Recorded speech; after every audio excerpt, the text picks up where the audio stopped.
আলহামদুলিল্লাহ।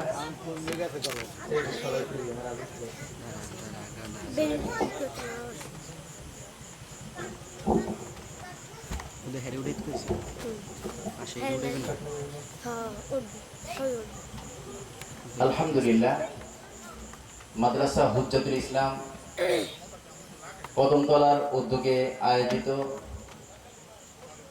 3 দিন ব্যাপী নবম বার্ষিক ইসলাহি মাহফিলের আজ দ্বিতীয় দিন। আমাদের হুজুরের তো ব্যস্ততা আছে, তারপরও হুজুর আমাদের স্থানীয় এবং হুজুর আমাদের রাজনৈতিক এবং আধ্যাত্মিক রাহবার। আলহামদুলিল্লাহ, আমরা দীর্ঘদিন পরে সফলতা দেখতে পেয়েছি। এটা আমাদের জন্য সৌভাগ্যের বিষয়। আল্লাহর কাছে শুকরিয়া আদায় করি এবং সাথে সাথে যাদের অবদানে এই পর্যায়ে আসা, আমাদের নেতৃত্বে একজন আল্লাহওয়ালা আলেম আমাদের নেতৃত্বে আছেন, এর জন্য সকলের মেহনত ছিল। আল্লাহ সবাইকে কবুল করেন এবং সাথে সাথে আমাদের পীর সাহেব হুজুরের হায়াতে তৈয়বা দারাজ করে দেন। আমাদের মাদ্রাসার বিষয়গুলো সংক্ষেপে একটু যদি বলি, এতে বেশি আলোচনা করব না, এতটুকু বলবো যে আমাদের যে ধারাটা বিষয়ভিত্তিক আলোচনা হয়। এই 3 দিনে 15টা বয়ান, প্রত্যেক দিন 5টা বয়ান। মাগরিবের পর থেকে প্রায় 11টা, 11:15 পর্যন্ত 4টা বয়ান, ফজরের পরে 1 বয়ান। বিষয় প্রত্যেকে নির্ধারণ করে দেওয়া হয়, সেভাবে চলে। আমরা আলোচনার ক্ষেত্রে বিশেষ কোনো ভাইরাল বক্তাকে আমরা প্রাধান্য দেই না, আমরা দেই যারা মুহাক্কিক ওলামায়ে কেরাম, তাদেরকে আমরা প্রাধান্য দিই। যার কারণে অনেক সময় আপনারা আলোচনা দিয়ে অনেকে মজা নাও পেতে পারেন, কিন্তু 3 দিন যে বিষয়বস্তু নির্ধারণ করা হয়, এটা যদি সবাই শোনেন ইনশাআল্লাহ এটা অনেক উপকার হবে। ইসলামের অনেকগুলো বিষয় চলে আসবে। আর একটা বিষয় হলো, আমরা একটা ধারায় চলি। সেই ধারাটা হলো, আমরা কালেকশনের জন্য বাইরে কোথাও দোকানপাটে বা কোথাও যাই না, বা বিশেষ কিছু বলিও না। তবে আমাদের যে প্রয়োজন নাই তা না। ধরেন এই মাহফিলে প্রায় 2.5 লক্ষ টাকার মতো একটা হিসাব করেছি যে খরচ যাবে। এই 2.5 লক্ষ টাকার মধ্যে গতকাল পর্যন্ত মাত্র 11,000 টাকা এসেছে। তো আপনারা দেন, আপনাদের দেওয়ার মাধ্যমে উপকার হচ্ছে। তো যতটুকু সম্ভব বাড়িয়ে দিতে পারলে আমাদের কাজটা আরো একটু এগিয়ে নিতে পারি। এভাবেই আল্লাহ আমাদেরকে তৌফিক দান করেন এবং এই কার্যক্রমকে চালানোর তৌফিক দান করেন। এই পর্যায়ে আমাদের সামনে অত্যন্ত গুরুত্বপূর্ণ ইসলাহি বয়ান। হুজুরের বিষয়টা হলো, হুজুরের বয়ান নির্ধারিত করে বিষয় থাকবে না। হুজুরের মতো যেটা ভালো হয় আমাদের ইসলাহের জন্য, সমাজের সার্বিক বিষয়ের ভিত্তিতে হুজুরের যেমন মনে চায় সেভাবে বয়ান করবে। কারণ হুজুরের প্রত্যেকটা কথাই আমাদের জন্য উপকারী। আমরা কি বিষয় নির্ধারণ করব, তার থেকে হুজুরের বিষয় আরো ঊর্ধ্বে। হুজুর যেভাবে যেটা ভালো মনে করেন সেটাই আমাদের জন্য উপকারে আসবে ইনশাআল্লাহ। এই পর্যায়ে আমাদের সামনে অত্যন্ত গুরুত্বপূর্ণ নসিহত পেশ করবেন দক্ষিণ বাংলার লক্ষ মানুষের আধ্যাত্মিক ও রাজনৈতিক নেতা,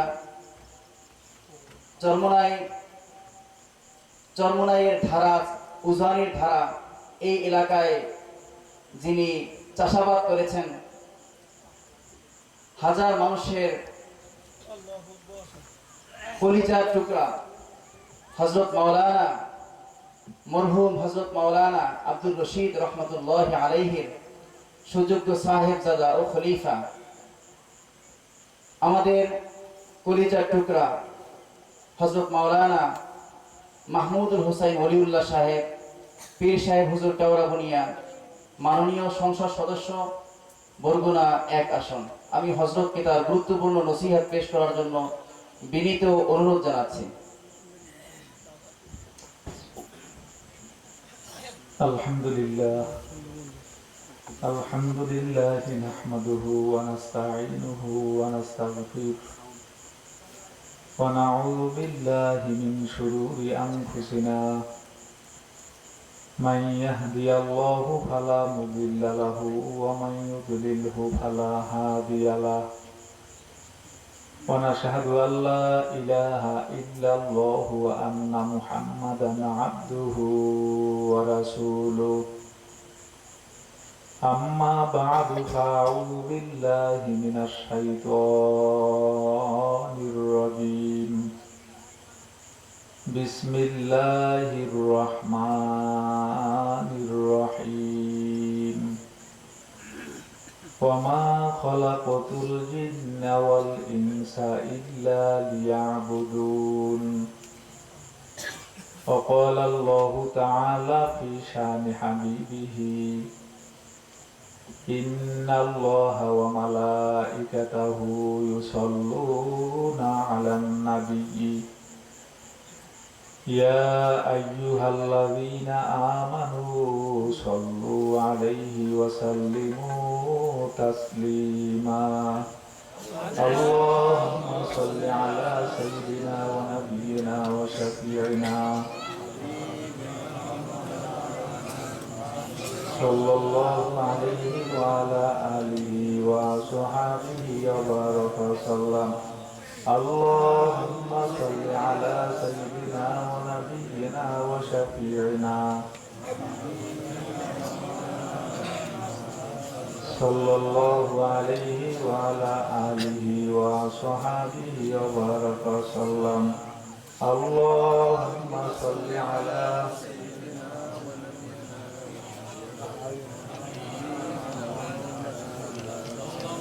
صلى الله عليه وعلى آله وصحبه وبارك وسلم الحمد لله আল্লাহ পাকের দরবারে লক্ষ কোটি শুকর যে আল্লাহ আপনাকে আমাকে হুজ্জাতুল ইসলামের মাদ্রাসা করতে আয়োজিত বাৎসরিক 3 দিন ব্যাপী ওয়াজ মাহফিল ও হালকা জিকির আজকে দ্বিতীয় দিন এই অধিবেশনে আপনাকে আমাকে লক্ষ কোটি মানুষের থেকে যাচাই বাছাই মনোনীত করে আমার আল্লাহ আপনাকে আমাকে নিয়ে আসলেন, আসার বসার তৌফিক দান করলেন। এই জন্য আমরা যারা খুশি আওয়াজ দিয়ে বলি আলহামদুলিল্লাহ। দিনের কাজ, ধর্মের কাজ সবার দ্বারা আল্লাহ পাক আঞ্জাম দেওয়ার তৌফিক দেন না। যাদেরকে আল্লাহ মহব্বত করেন, ভালোবাসেন, তাদের ভিতরেই আমার আল্লাহ ধর্মের সঠিক জ্ঞান, সঠিক বুঝ হইল দুই ধরনের, সঠিক এবং বেঠিক। দুনিয়ার ব্যাপারেও অনেকে সঠিক বোঝে, আবার অনেকে বেঠিক বোঝে। আখিরাতের ব্যাপারেও অনেকে সঠিক বোঝে, অনেকে বেঠিক বোঝে। দুনিয়ার ভিতরে দেখবেন যারা বেদাত করে তারাও কিন্তু সঠিক বুঝেই কাজটা করে, আর আমরাও সঠিক বুঝেই কাজটা করি। কিন্তু বুঝের ভিতরে একটু তারতম্য আছে, কারো বুঝটা সঠিক, কারোটা বেঠিক। এজন্য আল্লাহ যাদেরকে সঠিক বুঝ দান করেন, জ্ঞান দান করেন, কারণ একের কাজ বেশি বেশি পরিমাণে করতে পারে। আপনি যদি স্বঘোষিত সঠিক বুঝের মালিক দাবি করেন যে আমার বুঝটাই সঠিক, নামাজও লাগবে না, রোজাও লাগবে না, রাসূলের আদর্শ বা সুন্নত দরকার নাই, তাহলে মনে করতে হবে এটা সঠিক বুঝ না, এটা হলো বেঠিক বুঝ। সুতরাং আমি বিশ্বাস করি যারা আমরা জায়গা আসছি, বসছি, আলহামদুলিল্লাহ আল্লাহ আমাদের সবার ভিতরে ইসলামের সঠিক বুঝ দান করছেন। যদি সঠিক বুঝ না থাকে, আল্লাহ যেন সবার ভিতরে সঠিক বুঝের ব্যবস্থা করে দেয়। আরো জোরে বলেন আমিন। সুতরাং যারা নাকি দিনের সঠিক বুঝ পায়, তাদের ভিতরে নেকের কাজ করার স্পৃহা জাগে। এরাই নামাজি হয়, এরাই রোজাদার হয়, এরাই জাকির শাকির হয়, আল্লাহ ওয়ালা হয়। ওয়াজ মাহফিল মূলত সঠিক বুঝটা নেওয়ার জন্যই। এ জায়গায় হযরত উলামায়ে কেরাম বিভিন্ন জায়গা থেকে আসেন বা নিয়ে আসা হয়, এদেরকে বিষয় ভিত্তিক আলোচনার সাবজেক্ট দেওয়া হয়। আলহামদুলিল্লাহ, এগুলো ভালো, কারণ একই মঞ্চে 20 জন বক্তায় আমরা ওয়াজ করলাম, সবাই সুদের ওয়াজ করলাম, তাহলে হইল কি বলে? আর অন্যান্য আউট আছে না নাই? সবাই নামাজের কথা বললাম, রোজার কথা বলবে কে? সবাই হজের কথা বললাম, যাকাতের কথা বলবে কে? সকলেই যদি দ্বীন ইসলাম কায়েমের ব্যাপারে বলি, তাহলে রাসূলের আদর্শ নিয়ে আলোচনা করবেন কে? আলহামদুলিল্লাহ, ব্যবস্থাপনাটা ভালো, আর মাওলানা সাহেবের হিম্মতও ভালো। ঠিক আছে, আমি খারাপ কিছু মনে হয়।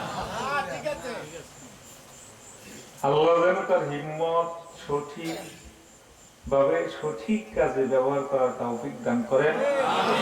আল্লাহ যেন আরো হিম্মত বহুত গুণে বাড়ায় দেয়। তো আমি একটু করে আয়াতে কারিমা তেলাওয়াত করছি, আমার যেভাবে বলতে কোনো বিষয় নাই, আমি এমন একটা আয়াত তেলাওয়াত করছি যেদিক যাবো দিকে বুঝছেন না, যেদিক যেতে হবে। ওমা খলাকাতুল জিন্না ওয়াল ইনসা ইল্লা লিয়াবুদুন। এক কথায় আল্লাহ আমাদেরকে সৃষ্টি করছেন একমাত্র তার গোলামি করার জন্য, দাসত্ব করার জন্য, যেটাকে আমরা ইবাদত বলি। আমরা হইলাম গোলাম, আল্লাহ হলেন মালিক। সব মানুষ নামাজ পড়তে পারে না কেন? এটা তো মানবতারও দাবি, আকল জ্ঞানেরও দাবি, আমার আল্লাহরও দাবি, ইমানেরও দাবি। কারণ বাদাল ইমান সর্বপ্রথম একটা মানুষের কাছে যেইটা করণীয় ইমানদারদের জন্য, অর্থাৎ কালেমা পড়ার পরে তাসদীক বিল জিনান, ইকরার বিল লিসানের পরে আল আমালু বিল আরকান শুরু হবে। ইমান আনার পরে বাদাল ইমান, যে দায়িত্বটা আল্লাহর পক্ষ থেকে বন্দার উপরে ন্যস্ত হয়, ওই দায়িত্বটার নাম হলো নামাজ। তাহলে ইমানের দাবিও নামাজ, মানবতার দাবিও, কিন্তু পারি না কেন? অনেকে দেখবে নামাজ পড়ো না, বলে চাই তো পারি না। না পারার পিছনেও কারণ আছে, অনেকগুলো কারণের মধ্যে অন্যতম কারণ আমি মনে করি আমরা গোলাম বা দাস, আমাদেরকে গোলামের জায়গায় না বসাই, আমরা মালিকের জায়গায় নিজেদেরকে বসাই। এই জন্য মালিকানা যদি ভাব আসে, কাজ ভালো করে না। কথাটা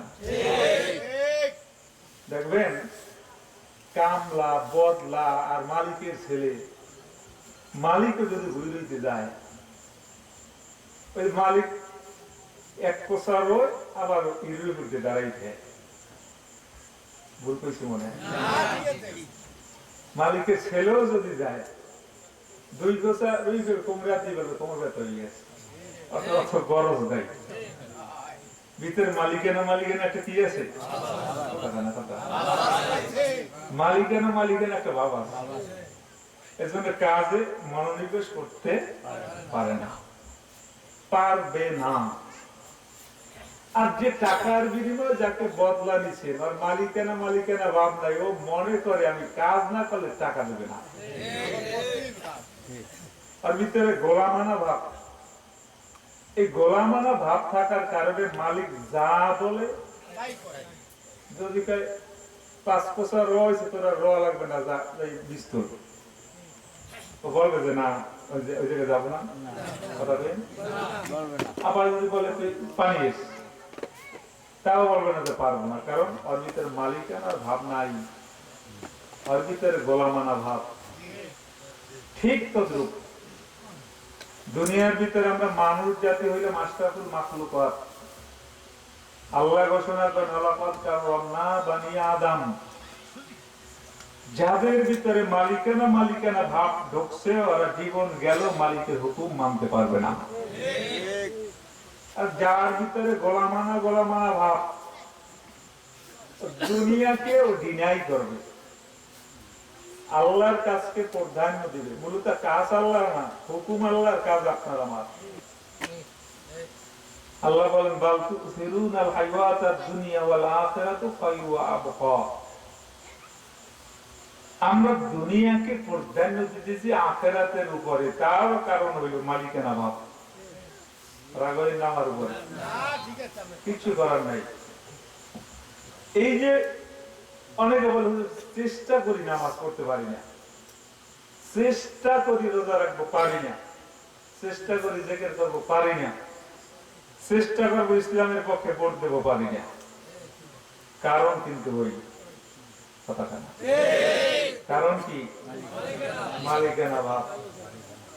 আমি টাকার মালিক, আমি জমির মালিক, আমি ক্ষমতার মালিক, আমি জিনিসটাও ভালো না। এটার নাম বলে আনানিয়াত। এটা সূচনা উদ্বোধন করছে মিস্টার ইবলিস।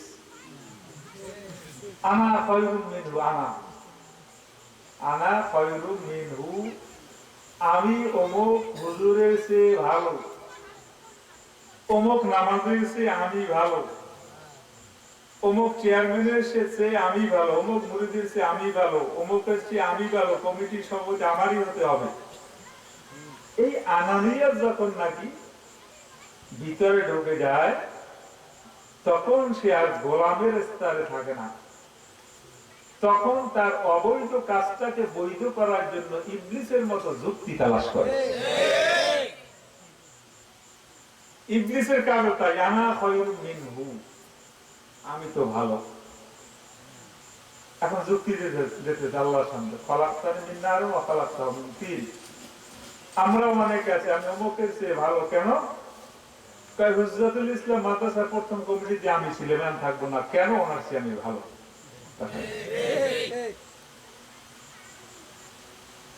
আমি ইমাম কেন? অমুকের চেয়ে আমি ভালো, কারণ আমি পাস করছি 12 বছর আগে, আর হইল নব আলেম, ও ভালো না। যুক্তি তালাশ করে। আল্লাহর যারা গোলাম, তারা কোন যুক্তি তালাশ করবে না। ইবলিসের যারা গোলামি করে, ওরা যুক্তি তালাশ করবে।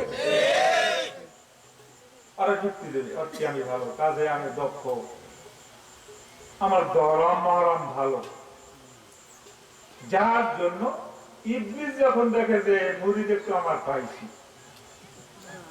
তখনও হেডকোয়ার্টারে বসে তখন ওয়াসওয়াসা দেওয়া শুরু করে। যার জন্য আল্লাহর বান্দা আর আমার মাওলার গোলামি করতে পারে না, দাসত্ব করতে পারে না। নামাজ যদি পরেও 2-1 বেলা পড়বে, এরপর আবার খবর নাই। রোজা 2-1টা রাখলে এরপরে রোজার খবর থাকবে না। মাঝে মধ্যে জিকির করবে, মাথা ঠিক থাকলে আলেমের পক্ষে হাঁটবে, মাথা গরম হয়ে গেলে আলেমের গালিগালাজ দিতে ভুল করবে না। সমস্যা কিন্তু ওই পয়েন্টের মধ্যে। এজন্য আবার আমি আপনাদের কাছে জানবার চাই, আমরা কি মালিক না আমরা গোলাম? সবাই বলেন নাই রাগই জানি যে যারা কোন কি আবার কে বলবেন নাকি আবার আমরা কি বলেন? জোরে বলেন, আমরা গোলাম। এই গোলাম হিসাবে যদি পরিস্থিতিটা আমার আল্লাহ অ্যাকসেপ্ট করে, বাস আপনার আমার জন্য নাজাত যথেষ্ট হয়ে যাবে। আল্লাহ সমস্ত জিনিস ফয়সালা করে দেবে, সব সহজ করে দিবেন। আর যদি গোলাম হিসেবে আমার আল্লাহ অ্যাকসেপ্ট না করে, সব কাজ আপনার আমার জন্য দুনিয়ারটাও কঠিন হবে, আখিরাতেরটাও কঠিন হবে। এখন গোলামের কোয়ালিটি কি?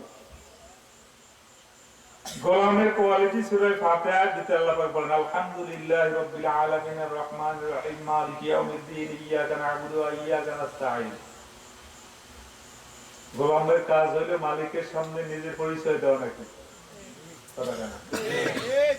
ঠিক আছে। গোলামের কাজ হইল মালিকের সামনে নিজেকে নিজে গোলাম বানাইয়ে পরিচয় দেওয়া,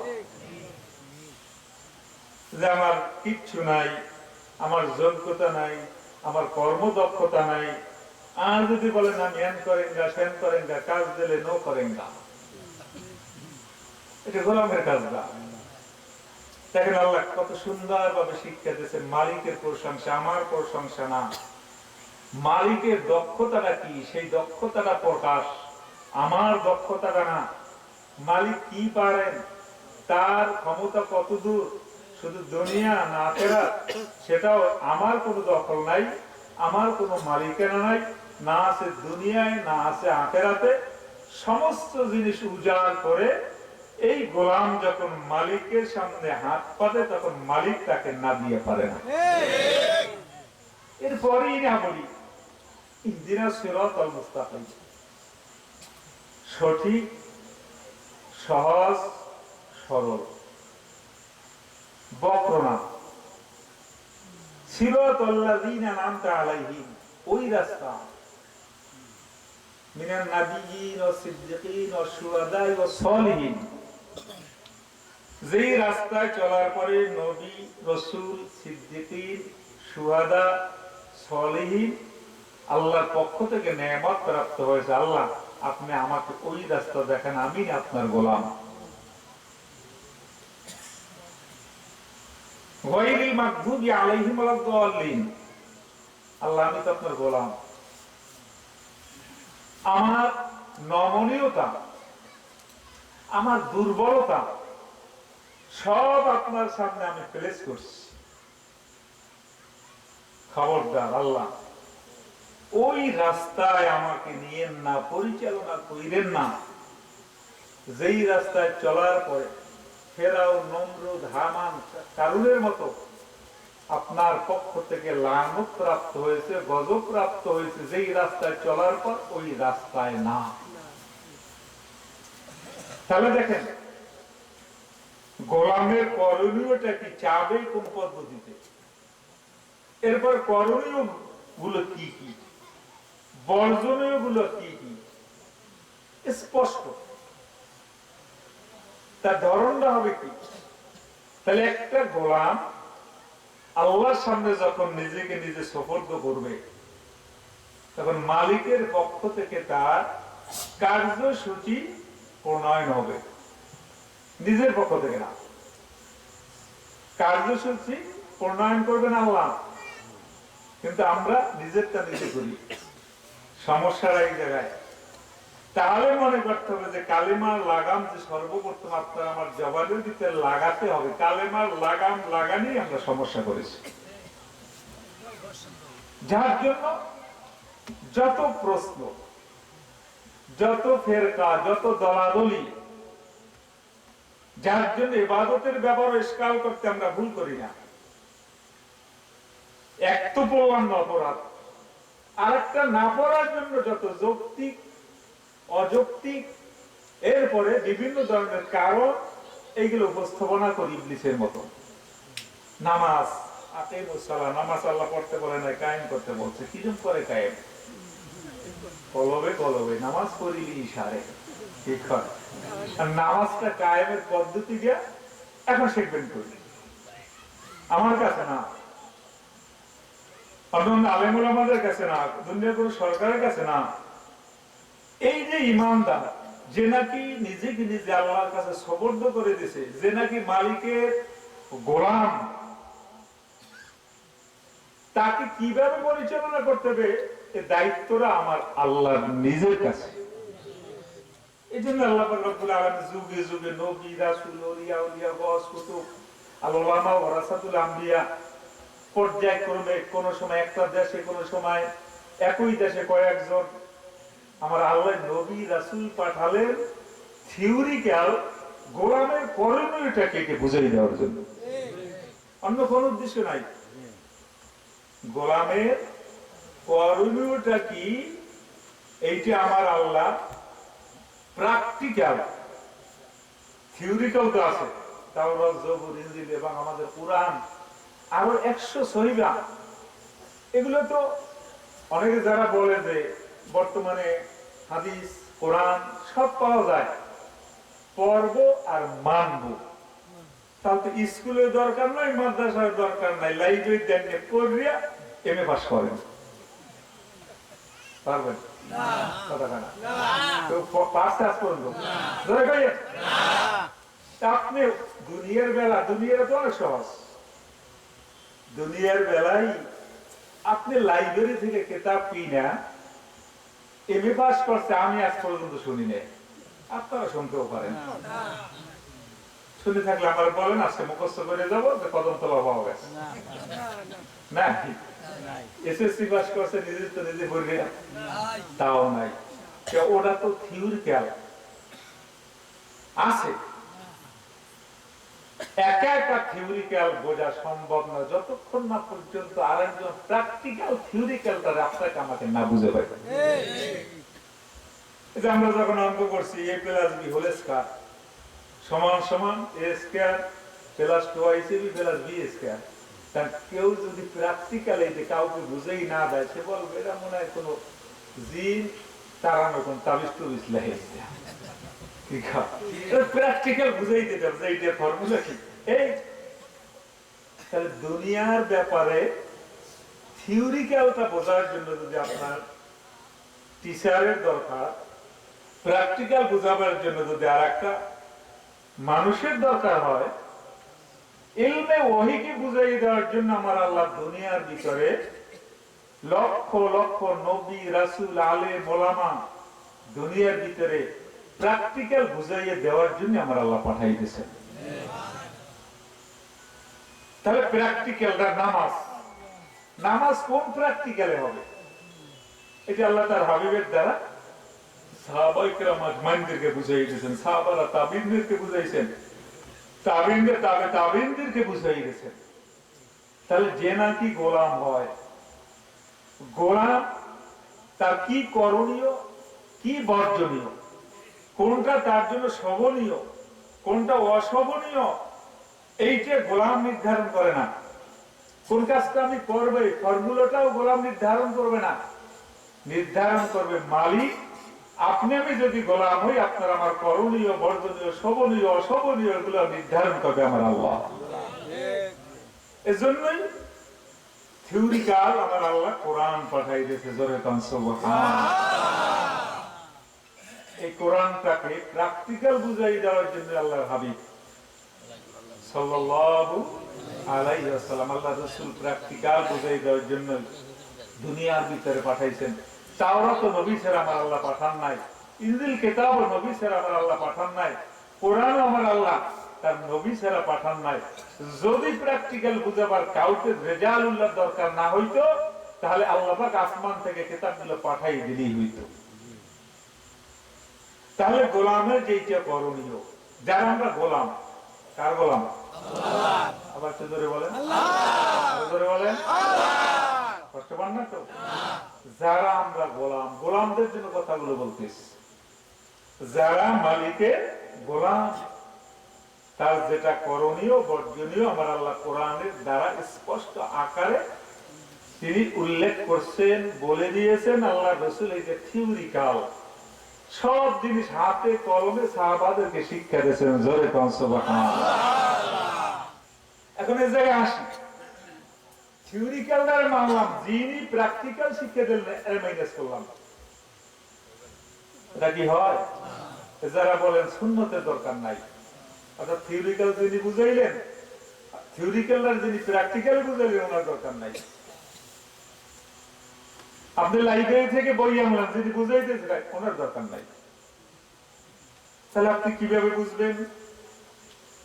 এখন যারা বলেন সুন্নাত লাগে না, ফরজ হইলেই হয়, আমি অল্প সময়ের জন্য আপনার কথা মেনে নিলাম, ফরজ হইলেই হয়, ওয়াজিবও লাগে না সুন্নাতও লাগে না, আমি ওই ভাইকে বলবো তাহলে কলম আর ছাদ ঢালাই আর ইটের গাঁথনি হইলে হয়, প্লাস্টারের কোনো দরকার হয় না। কিন্তু আজ পর্যন্ত কাউকে দেখছেন প্লাস্টার ছাড়া ঘরে উঠছে? কথা বলেন, শুধু প্লাস্টার যদি বিল্ডিং এ উঠছে না রঙও দরকার? ওদেরকে ফসল দেন না, কা এই বিল্ডিং এ রং লাগে না, বিল্ডিং এ প্লাস্টার লাগে না, বরং তামাম গরিবও যদি হয় সেও আপ্রাণ চেষ্টা করে যে প্লাস্টারের দরকার, রঙের দরকার। অথচ রং বিল্ডিং এ না হইলেও বসবাস করা যায়, প্লাস্টার না হইলেও বসবাস করা যায়। কিন্তু রাজমিস্ত্রি ইঞ্জিনিয়ার কাছে জিজ্ঞাসা করবেন, গাঁথুনিটাকে শক্ত রাখার জন্য টেম্পার যেন নষ্ট না হয়, প্লাস্টার না দিলে গাঁথুনির টেম্পার নষ্ট হয়। ঠিক তদ্রুপ যদি ফরজের টেম্পার রাখতে হয়, টিকাই রাখতে হয়, ছিন্ন সুন্নাত ছাড়া বিকল্প কোনো রাস্তা নাই, লাগবেই। যেই লোকের ভিতরে সুন্নাত নাই, দায়মান নিশ্চয়ই সে ওয়াজিব ছাড়ে। মানে না মানে আপনাদের ব্যাপার। যে সুন্নাত ছাড়ে সে ওয়াজিব ছাড়তে সাহস পায়, যে ওয়াজিব ছাড়ে সে ফরজ ছাড়তেও সাহস পায়, যে সুন্নাত ছাড়তে সাহস পায় সে বিনা ওযুতে সাদাকা। ভুল কইছি মনে হয়? যে সুন্নাত ছাড়তে সাহস পায় বিনা ওযুতে জানাজাও পড়তে তার দিতে পারে না। তাহলে আপনার ফরজকে যদি টিকসই করতে হয়, ওয়াজিবকে টিকসই করতে হয়, প্র্যাকটিক্যাল শিক্ষা দেওয়ার জন্য গোলামকে আমার আল্লাহ যে নবীকে প্রেরণ করেছেন, ওই নবীকে মাইনাস করে আপনি যদি আপনার নিজের ফর্মুলা অনুযায়ী মানতে যান, তাহলে ওইটা ইবাদত হিসেবে মালিকের দরবার কবুল হবে না। কেউ যদি নামাজে দাঁড়াইলে, দেখেন নামাজে দাঁড়াইলে সর্বপ্রথম কি করে, ওটার নাম কি? তাকবীরে তাহরিম। আপনি চিন্তা করুন তাকবীর তাহরিমে পরে দিব অনেক কি করে উল্টো করে শুরু করছেন, আগে সেজদা দিয়েছেন, আগে বসে সালাম ফিরিয়ে দিয়েছেন, এবার সেজদা দিয়েছেন, এবার উঠতে রুকুটুকু উল্টো করে নামাজ পড়ে দিলে লাস্টে তাকবীরে তাহরিমে নামাজ হয়ে গেছে। কেন? রুকু তো আছে, সিজদাও আছে, কলমাও আছে, জলসাও আছে, এরপর তাকবীরে তাহরিমাও আছে। নামাজটা কেন হয় নাই? রাসূলের ফর্মুলা অনুযায়ী হয় নাই। সুবহানাল্লাহ। কার ফর্মুলা অনুযায়ী হয় নাই? রাসূলের ফর্মুলা অনুযায়ী হয় নাই। রাসূলের ফর্মুলা অর্থাৎ রাসূলের আদর্শ সুন্নাতকে আপনি মাইনাস করে আল্লাহ গোলামি করবেন, এটা কোনোদিন হয় না। যেমন কারেন্টের নেগেটিভ আছে, পজিটিভ আছে। ইঞ্জিনিয়ারের থিওরি হইলে নেগেটিভটা নেগেটিভের জায়গায় লাগাইতে হবে, পজিটিভটা পজিটিভের জায়গায় লাগাইতে হবে। আপনি ইঞ্জিনিয়ার থিওরি নামান না, আপনি উল্টো পুল্টো লাগাইছেন, ওই ফ্যান কিন্তু কেটে দিবে, ওই ইঞ্জিন চলবে না। মোবিলের জায়গায় দেখুন তেল, মোবিলের জায়গায় ঠিক আছে জোরে কর না, তেলের জায়গায় আছে পানির ড্রাম ফ্রিজে খালি দেয়া, ওই যে সুন্দর লাগবে না? পানি ছাড়াও তো স্টার ওড়ে, ওড়ে না? মোবিল ছাড়াও স্টার ওড়ে, তোল ছাড়া স্টার ওড়ে না, মোবিল ছাড়া স্টার উঠবে ঠিক, 5 মিনিট লাস্টিং করবে না, ইঞ্জিন বাস্ট হয়ে যাবে। আপনি যদি ইঞ্জিনটার দ্বারা সাপ্লাই দিতে চান, ইঞ্জিনিয়ারের থিওরি ছাড়া বিকল্প কোনো রাস্তা নাই। ইবাদতটা কোন গোলাম যদি ইবাদতটা মালিকের দরবারে মকবুলিয়াতের দরজায় উন্নীত করতে চায়, পৌঁছাইতে চায়, আল্লাহ রাসূলের থিওরি ছাড়া বিকল্প কোনো রাস্তা নাই। আল্লাহ রাসূলের থিওরি মানতেই হবে। যদি না মানে, কেউ যদি বলে যে দরকার নাই, তাহলে আল্লাহর হাবিবকেও তখন এই কথা বলতে হয়, আল্লাহ রাসূলকে আমার আল্লাহ দুনিয়ার ভিতরে পাঠাইলেন বেহুদা। নাউজুবিল্লাহ। আল্লাহ রাসূলকে কি আল্লাহ বেহুদা পাঠাইছেন? এত 1 লক্ষ বা 2,24,000 নবী এবং রাসূলদেরকে কি আমার আল্লাহ দুনিয়ার ভিতরে বেহুদা পাঠাইছেন? না, দরকার বিধাই আমার আল্লাহ পাঠাইছেন।